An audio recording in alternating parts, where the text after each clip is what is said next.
Hey, it's Steph, and welcome to the Straight Up with Steph podcast, where we have real discussions around health and life and just trying to be better at both. Hello. Welcome back to another episode of Straight Up with Steph.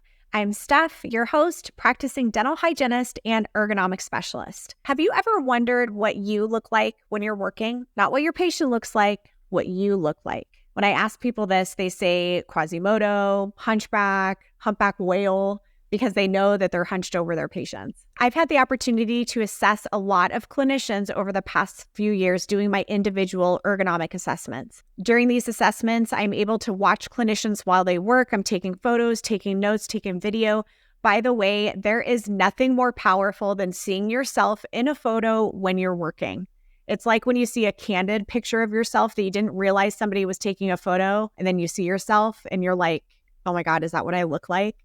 Like, photos don't lie. By doing a bunch of these assessments, I've noticed some common habits that a lot of us do. Whether you're a dentist, hygienist, or assistant, a lot of us are doing these same 5 mistakes. What I've done for today's podcast is put together my top 5 list, the top 5 most common ergonomic mistakes in the operatory. It's my belief that if we're aware of these habits and we start to work on them, we're going to be in pretty good shape ergonomically, and hopefully we'll start to experience less pain and less fatigue. These are the top 5 ergonomic mistakes that I see in dental clinicians. I'm going to list them off, but we're going to go in depth into each one of them. You can also skip forward in chapters if you want to and just go to the one you want to learn about, or just listen all the way through. These aren't in any particular order. We have not establishing neutral posture, twisting and reaching, not taking micro breaks, improper patient positioning, and excessive grip. Let's break these down. The first one is neutral posture. Although I said that they're in no particular order, I do think this is the most important thing for us to master in the operatory. Because once you learn what neutral posture is, what it looks like, what it feels like, you can almost be your own ergonomic coach and figure out things in your operatory, whether they support you in neutral posture or not. So my first podcast episode, which I'll link down below, we did go into neutral posture quite a bit. I'm not going to go that far in depth today, but I'll talk about the highlights. What we want when we're learning neutral posture is to make sure that we have equipment in our operatory and things that can be adjusted to support us in neutral posture. So I'll just give you a really easy example. If I've taught you what neutral posture is and you know what it is and you know what it feels like, and you've got something way up on the top shelf that you need to repeatedly grab for, is that supporting you in neutral posture? Doing this, reaching up. If you're not watching on YouTube, I'm just reaching way above my head like I'm grabbing something. Is that neutral posture? No, that's not supporting you. So what you want to do is bring that thing down and put it close to you so it's a really easy reach, and that is supporting you in neutral posture. I hope that helps. So let's talk about what neutral posture is. Starting from the top, we want our ear in line with our shoulder. Imagine yourself from the side. You want your ear to be vertically stacked on top of your shoulder. For most of us, that means moving our head horizontally back towards our spine because typically we're forward. We're in something called forward head position, where the ear is inches out in front of the shoulder, which isn't good. It's not surprising, though, if you think of cell phones, laptops, and our patients, most of us have to hunch over in order to look at those things. Ideally, in neutral posture, we want our ear in line with our shoulder. Moving down, that should be in line with the hip. And if you're standing, that should be in line with your foot. So if you're standing up and I asked you to get into neutral posture, I should be able to come and put a yardstick up next to you, and it would hit your ear, shoulder, hip, and foot all at the same time. When you're seated, the concept is pretty much the same. You want your ear in line with your shoulder and your hip, but now you want your feet flat on the floor. You don't want to be up on your tippy toes. You don't want your legs crossed or your ankles crossed. You don't want one foot on the floor and one foot up on the caster of the chair. You want them both flat on the floor. And ideally, your hips above your knees. I did an episode on stools, and I talked about traditional versus saddle stools and the importance of having your hips above your knees. And I'll link that down in the description below as well. Your arm position. So we all probably got yelled at in school by having the chicken wing, right? Having our arms like way out from our sides. We don't want to do that. We do want our arms pretty close to our sides and then our elbows bent at about 90 degrees. So that is a really good neutral posture. I have numerous posts on my Instagram and my Facebook describing neutral posture. I have videos on that, so you can check that out as well. That is a really good, stable foundation for us. Neutral posture is so important because it's the position where we have the most support with the least amount of muscle engagement. That's the name of the game. We do not want to be using our muscles and our soft tissue to hold us up and resist gravity. That's what our skeleton is for. Our bones are nice and thick and hard and they don't fatigue. So if we're standing or sitting in neutral posture, we can hold that position for a really long time because our bones aren't going to get tired. But what happens when we start to quote unquote break neutral, like the chicken wing, my skeleton is not holding up my arm in chicken wing. It's the soft tissue and the ligaments and the tendons and the nerves trying to hold up my arm and resist gravity. That's not what that system is designed for. Our musculoskeletal system is meant to help us move through space dynamically, like moving around, not holding us in these really awkward positions like the chicken wing all day. That's why neutral posture is so important. When we're not practicing in neutral posture, we are asking our musculoskeletal system to do a job it is not designed for. And it's like, no wonder we start to develop pain and fatigue because we're using a system incorrectly. We need to get back and start using our skeleton to hold us up and resist gravity. The second ergonomic mistake or mistakes is twisting and reaching. I lump those together because they typically happen simultaneously, but I'll talk about each one. Let's talk about twisting. What I'm talking about is twisting from the low back. Like if you're twisting to work on your patient or you're twisting to grab instruments or supplies, we do not want to be twisting from the low back. When I'm coaching people chair side, I tell them you want to be squared up.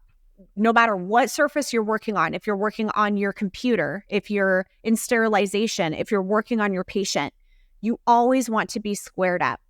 And what I mean by that is your head, shoulders, hips, legs, feet, torso, everything is pointed in the same direction. What happens in a twist is typically we've got our legs pointed one way and then we're twisting our torso to grab something or work on our patient, and then twisting back. We really want to avoid that twist. Something I used to do, I have not always been ergonomic, by the way. That's why I started learning about this was because of my own issues and my own pain.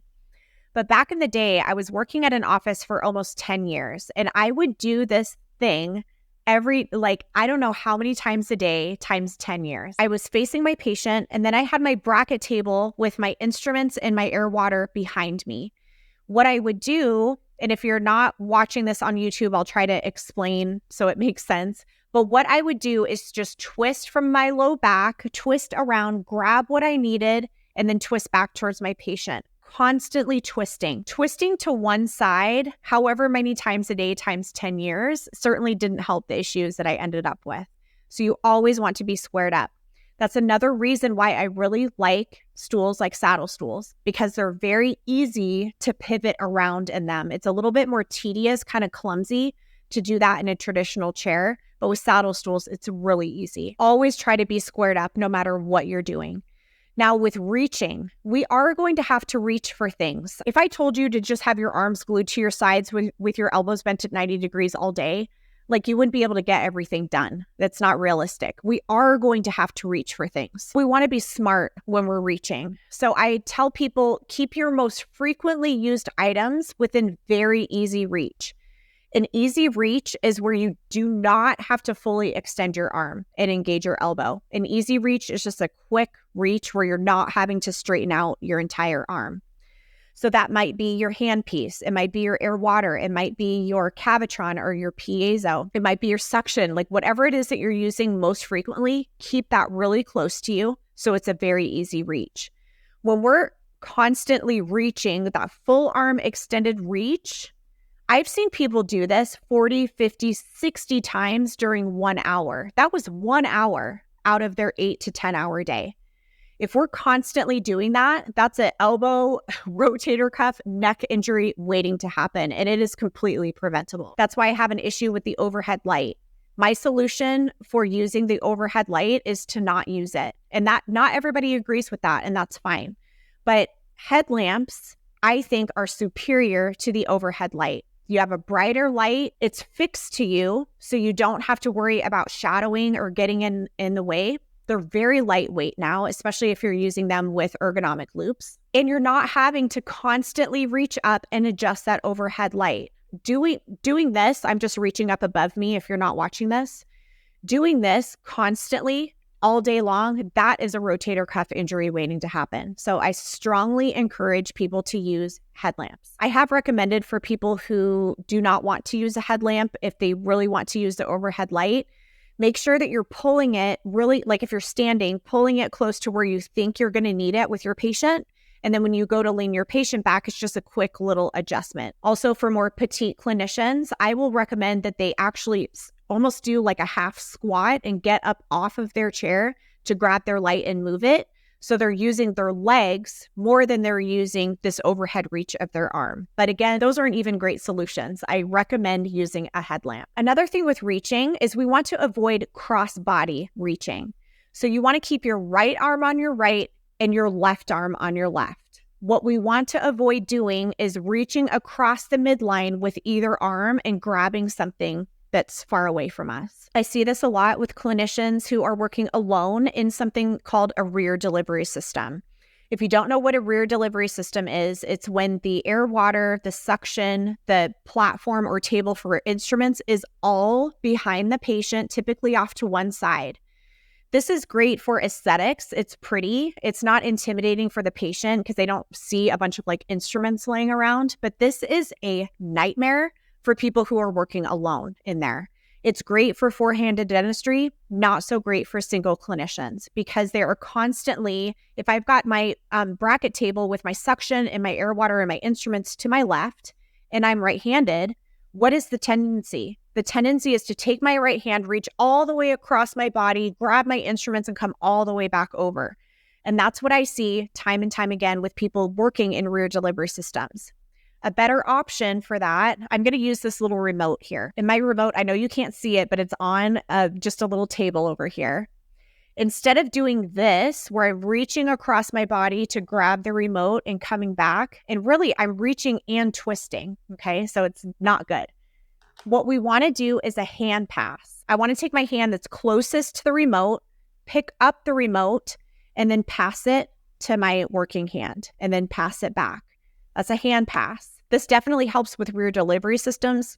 It's a weird habit to get into, but it really does help prevent all of that reaching and twisting. But you can use it whatever delivery system you have. Just try to prevent the cross-body reaching and the full arm extended reach. Third ergonomic mistake is not taking micro breaks. So when I do my assessments, a lot of clinicians, and I see them, they are stretching. But it's for a second here, a second there, like maybe they'll do a little something and then get back to work. How I recommend micro breaks is much more strategic than that. But let me explain to you what happens to our body when we're working. I'm going to do the chicken wing because everybody knows what it is, whether you're watching this or not. And most people are guilty of it at some point. When I'm out here in chicken wing, again, going back to neutral posture, my bones are not holding up my arm. What's holding up my arm is the tiny little muscles in my shoulder and in my neck and the tendons and ligaments. That's not what they're designed for. So my muscles here are working to hold up my arm. The longer a muscle is contracted, you have pressure that's building up on the inside of that muscle and it cuts off blood flow. And we all know that blood carries oxygen and nutrients and removes waste products. If I'm out here in chicken wing and I've got my muscles in my shoulder and in my neck working overtime trying to hold up my arm and resist gravity, it's going to start to fail. It's not getting the blood that it needs. So I'm going to start to feel pain. I'm just going to start to feel tightness, fatigue, and eventually even failure to where I can't even hold my arm up in the first place. In dentistry, we are not provided the luxury of recovering in between patients. I don't know about you, but when I go into the office, there is no time. Sometimes I don't even have time to go to the bathroom. Like it's back to back. We do not have time to recover. And that's a risk factor for us. We all know that when our body is at rest, it's able to repair and recover from whatever it was that we were doing. We don't have that luxury in dentistry, but what we do have is 20 seconds here and there where we can plug in a micro break. With these micro breaks, no matter which one you're doing, if it's a neck stretch or an arm stretch or like a back stretch, you want to make sure that you're holding it for at least 20 seconds. That's when the magic happens. That's when that pressure starts to reduce on the inside of the muscle. Blood can then flow back into the muscle. It can start healing the damage and carrying away some of those waste products. I recommend doing a micro break for 20 seconds every 20 minutes. Yes, this means that you'll be doing them while the patient is in the operatory with you. And it doesn't have to be like a weird thing. You can just slide up to the head of the patient, say you're going to type something into the computer or something, and take a micro break, take a little stretch. But make sure that you're holding it for 20 seconds. And it also, as an extra bonus, if you take some deep breaths through your nose, it calms you down. And it also provides more oxygen for your muscles that way. I have a whole playlist of micro breaks, which I will link down below. It's on my Instagram. I have my favorite micro breaks on that playlist. There's ones for the neck, for the traps, for the arms, for the low back. Really important that you do these. Side note, our upper traps, these muscles right here, are the most overworked muscle in dental clinicians. And if you think about how we practice, it's not surprising because we've got our shoulders up here.